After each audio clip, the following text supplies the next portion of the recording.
言える世界を変えるには、まず見方を変えること。私はタフティコ。これはあなたの物語。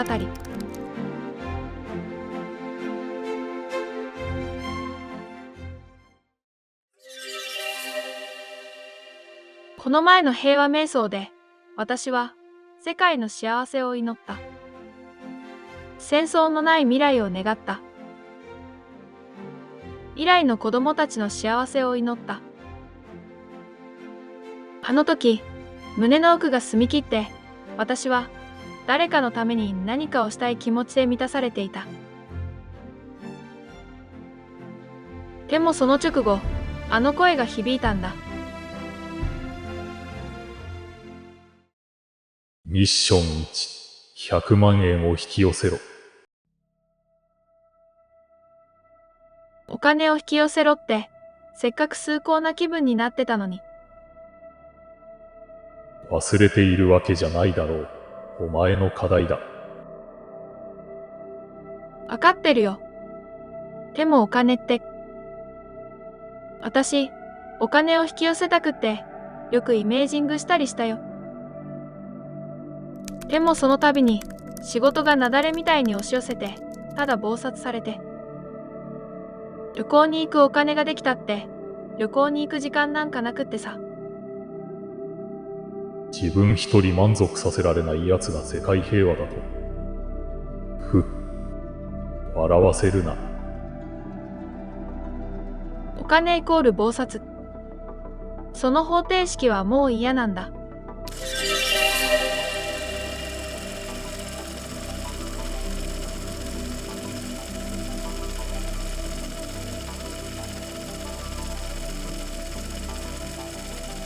やっぱり、これじゃあ同じことの繰り返し。お前が思い描く限り、現実はその通りに流れる。お金の根源って何だと思う？欲しいのは本当にお金なの？札束が欲しいわけじゃないでしょ。根源から。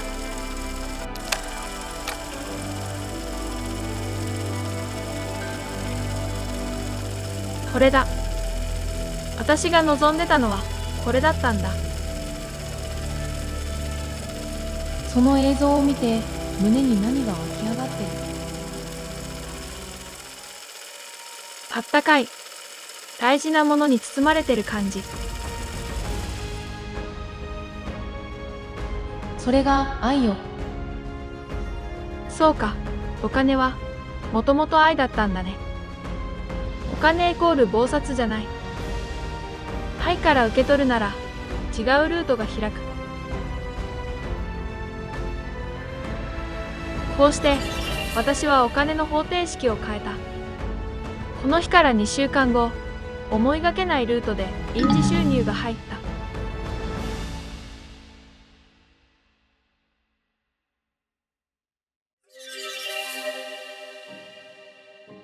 最初のミッションは100万円を引き寄せろ。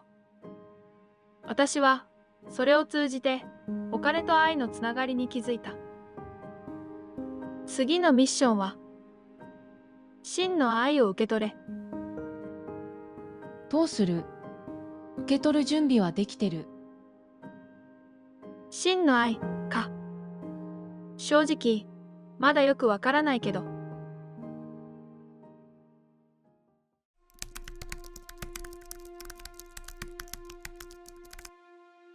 納期が迫ってる。いい仕事を届けたい。手は抜けない。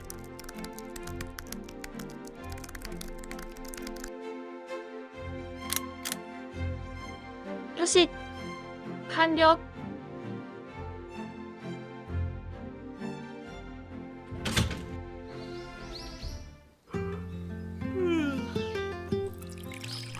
またやってしまった。睡眠は大事ってわかってるのに。でも喜んでくれる人がいるとね、頑張っちゃうんだよな。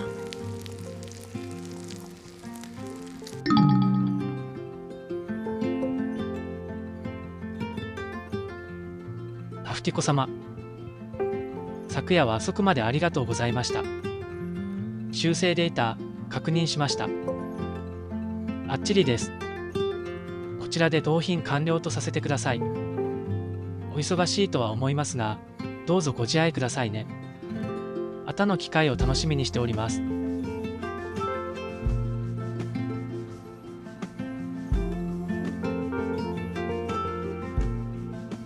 ご自愛くださいか。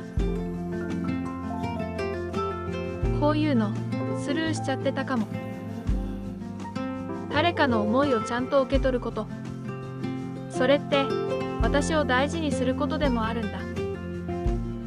真の愛って特別なことじゃなくて、こういう日常の中にあって気づけば巡ってるものなのかもな。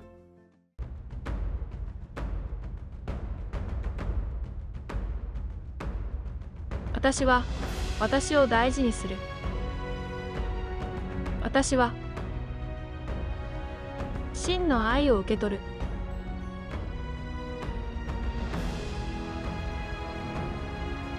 よく気づいたね。この動画を見てくれているみんなもきっと同じだよ。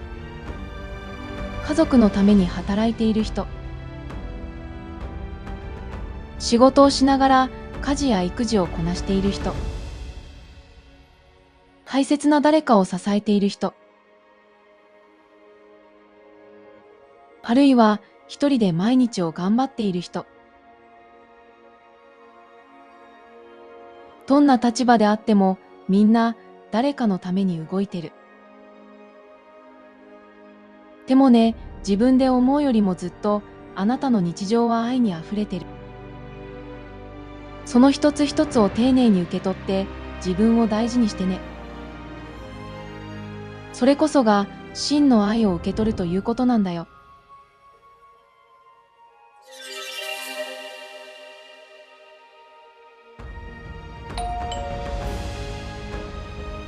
はーい。宅急便かな。あ、ばあちゃんからだ。ばあちゃん、こんなに食べきれんよ。自炊なんて久しぶりだな。最近忙しかったから。たくさんあるからルナも呼ぼう。愛はこんな風に巡っていくんだよ。ばあちゃん、ありがとう。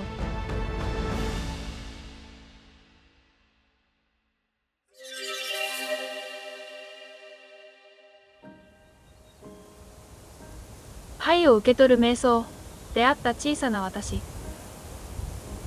ずっと私の中にいたんだね。だから初めて会った気がしなかったんだ。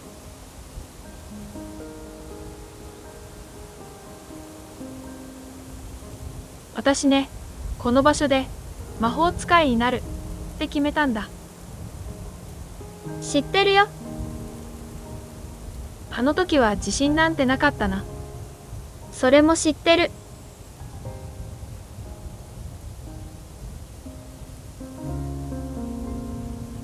ええ、もし全部選べるなら、どんな未来にしたい？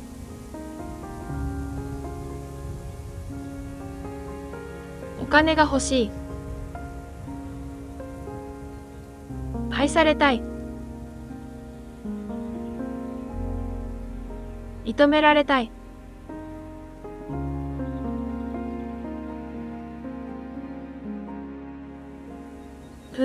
もうわかってる。今までそう思って生きてきたけど、どれも本当の答えじゃなかった。私が本当に望んでるのは、自分の力で幸せを選びたい。誰に頼るでもなく、自分の人生を自分の意図で作りたい。今までごめんね。時々脳裏に浮かんだあの映像も、何度も繰り返した現実も、何者かに監視されてるみたいなあの感覚も、あれもこれも全部。そうか。フィルムは最初からあったんだ。私が選んでこなかっただけで、本当の願いは最初から私の中にあった。じゃあ、この世界は本当に仮想現実だったんだ。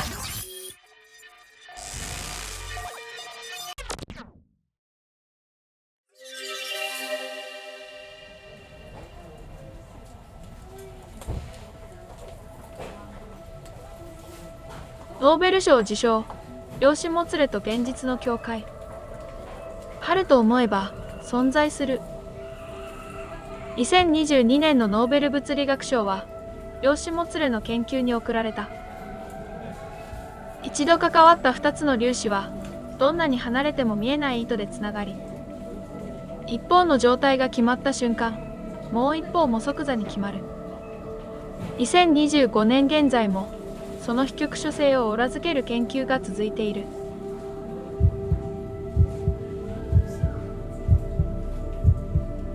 もはやこれは信じるか信じないかの問題じゃない。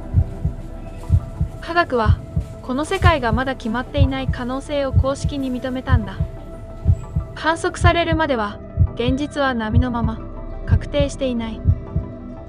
私が存在すると思っているものも自分自身さえももしかして全部概念。この世界が仮想現実なら、じゃあ私はこれからどう生きていけばいい？仮想現実の攻略法を見つけよう。私はずっと次のミッションのことを考えていた。みんな気づいてないのかな？ねえ、ルナ。もしこの世界が仮想現実なら、私は何でも選べるってことなの？あなたに渡した魔法書、あれを書いたのはロシアの物理学者よ。例えばね、もしこの世界が仮想現実だとしたら、運命の人って最初からプログラムに組み込まれていた存在なんだと思わない？量子もつれの原理を当てはめるなら、あなたがいると思った瞬間からその人は存在を始める。そしてあなたが動き出せばその人もどこかで静かに動き出す。世界は観測されるまで波のまま、選ぶことで粒になるの。つまり現実化で粒にするってことなのよ。2022年のノーベル賞が示したのは、これは魔法じゃなく科学だということ。選ばれたフィルムは現実になる。じゃあね。この力を世界が良くなるように使いたいって私が思ったとして、誰かが幸せになるようにって、その人たちも私が動けば動く。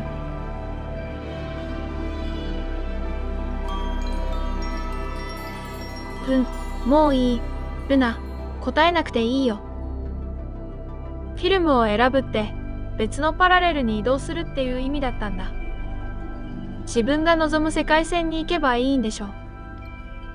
魔法書に書かれてたのはその方法。それを書いたのは物理学者。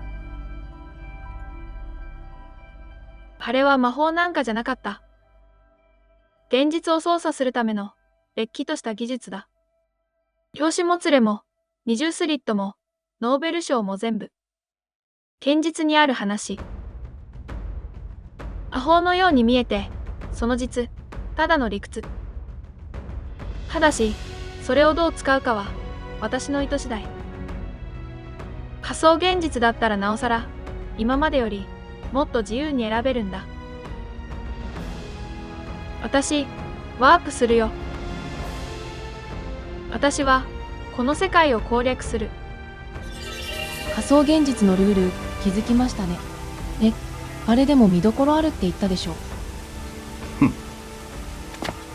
保存しておけ。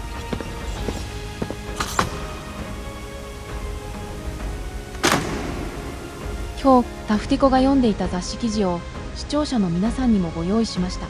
この記事は物語の中で発行された架空雑誌だから、登場人物や団体も架空だよ。でも量子もつれについては分かりやすく正確にまとめたつもり。概要欄のリンクからダウンロードして読んでみてね。あなたは観測されるのを待つ粒子として生きる？それとも観測する側としてこの仮想現実を選び直す？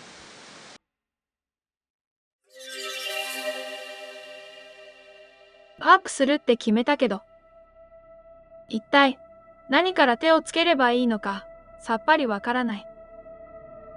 何をどうしようとか、こんなんじゃ試験に合格できないとか、またゼルにポンコツ扱いされるかなとか。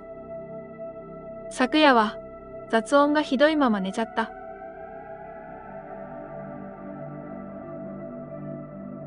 目が覚めたらここにいた。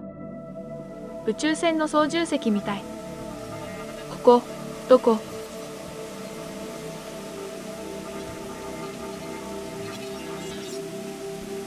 ここはあなたの気づきの中心点を可視化した空間、つまり操作室よ。私の人生の操作室ってこと。でも、どうやって？やるって決めたよ。でも、何すればいいの？合ってるだけじゃ現実は変わらないでしょ。動かない。なんで？意図したのなら従って。従っていないから操作は効かないの。従うって何に？台本によ。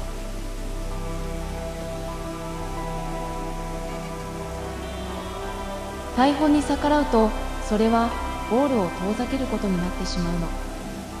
そして忘れないで。過ぎたコマも今というコマも操作はできない。あなたが選べるのはこれから先まだ映っていない未来のコマだけ。だって動かないから何かしなきゃって。何かしなきゃって思った時点でもうずれてるの。あなたは現実を動かそうとしてる。それコントロール？そう、どうやって考えるとゴールの構築が妨げられるわ。出来事の経過や他人の立ち振る舞いのことは台本に任せてゴールだけに集中するのよ。でもゴロゴロしてポテチ食べてても現実は動かないよ。もちろん。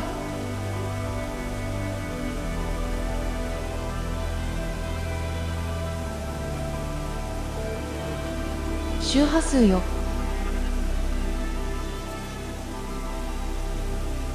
周波数を上げる。違う。周波数を合わせる。未来の私に。ということは、ふりをする。そうすると必ず未来のフィルムとあなた自身が同期する瞬間がやってくるわ。わかる。そうだよね。私は自分自身を磨きながら未来の私のふりをすればいいんだ。たとえうまくいかなくても、反応がなくても、怖くても、それでも従うってことなんだよね。結局何が起きても起きなくても台本に従えばいいんだ。自分自身の未来を信頼するってことなんだね。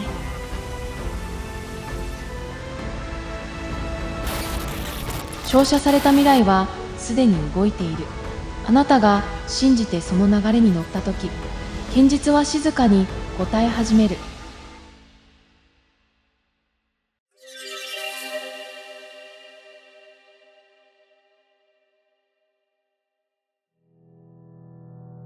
現実はよく動くようになった。意図すればちゃんと動く。魔法はもう使えるようになった。だけどなんか違う。何かが足りないと感じてる。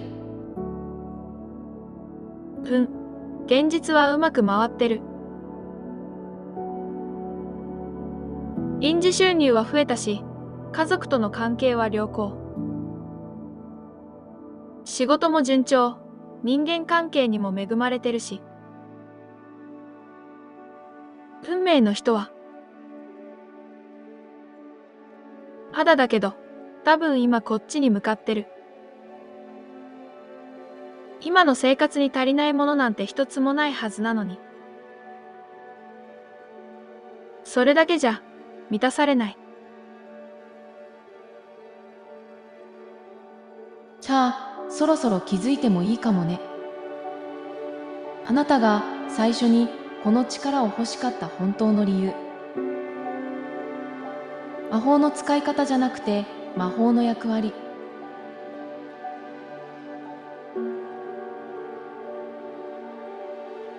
あの頃の私は、ただ、誰かに助けて欲しかった。ダメな自分でも、人生やり直せるような、そんな魔法がどこかにあるんじゃないかって探してた。だけど、そんな魔法はどこにもなくて。自分自身が変わることでしか、道は開けなかった。それでも、三つ編みだけは、本当に魔法みたいだったな。引き寄せの法則にブーストをかけてくれるみたいな。だからみんな魔法が欲しい。自立できる本当の魔法が。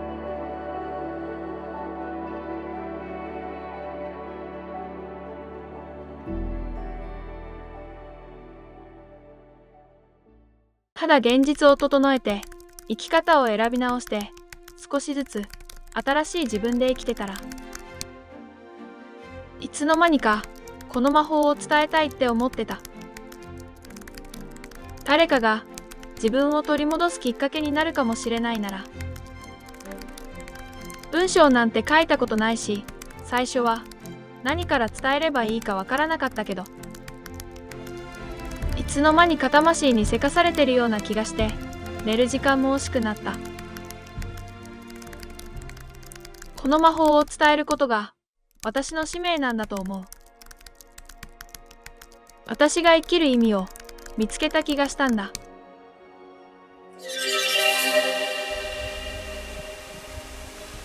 反対多数で普通なら不合格だ。タナ・オレナトース。ふふ、らしくないわね。あの子はもう使い方を選んだのね。使い方じゃない。生き方を決めたんだ、あいつは。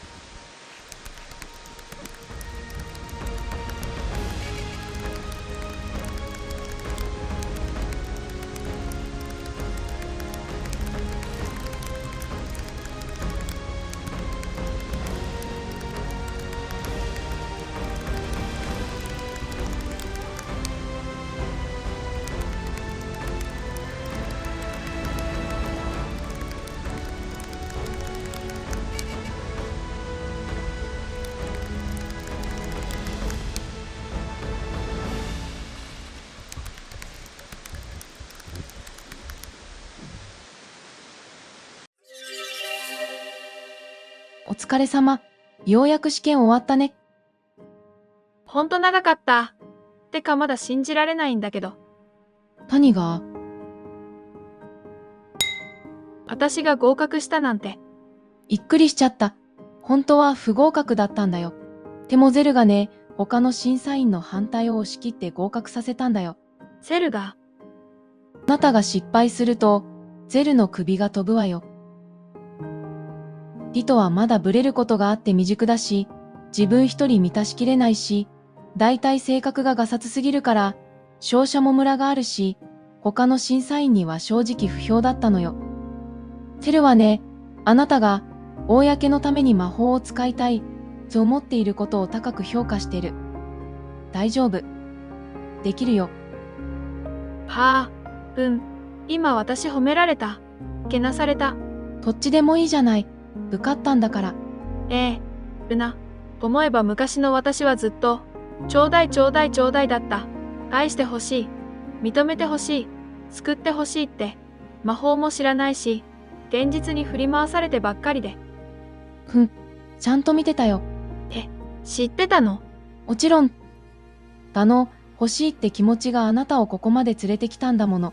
そっか。ちょうだいの裏には、あげたいって願いが隠れてたのかもね。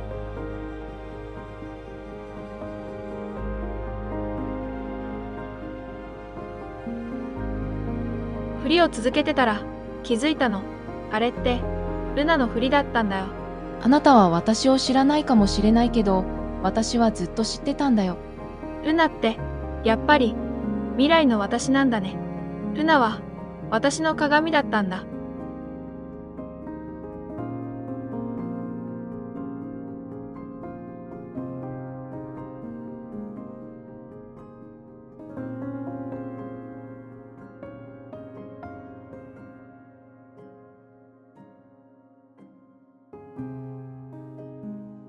あげるあげるあげるになったら、何でも持っている人になった気がする。欠乏感も焦燥感も、まるでない。私が変わったから、世界が変わった。世界は360度、あなたの鏡だったでしょ。私はこれからも、私の目に映る世界を変えていく。そしてその力を、これからは、人のために使っていく。私が、アフティコ。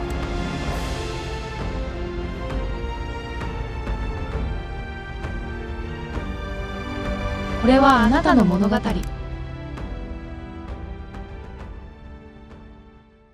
カット。お疲れ様でした。これにて私はタフティコクランクアップとなります。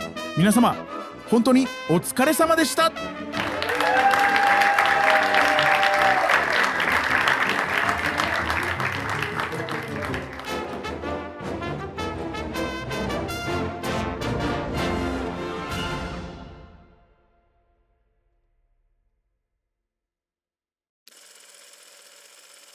3、2、1。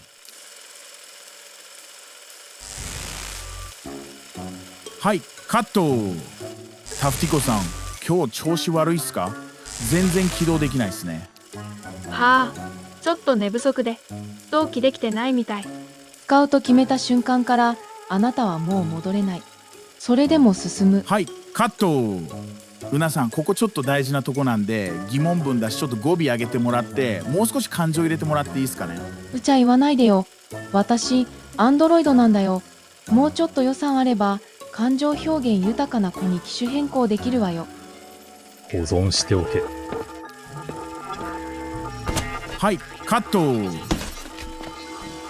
ゼルさん、大丈夫っすか？暗いですもんね。立ち上がれますか？今のは消しておけ。ミッション完了。ミッション完了。試験1級。合格。合格。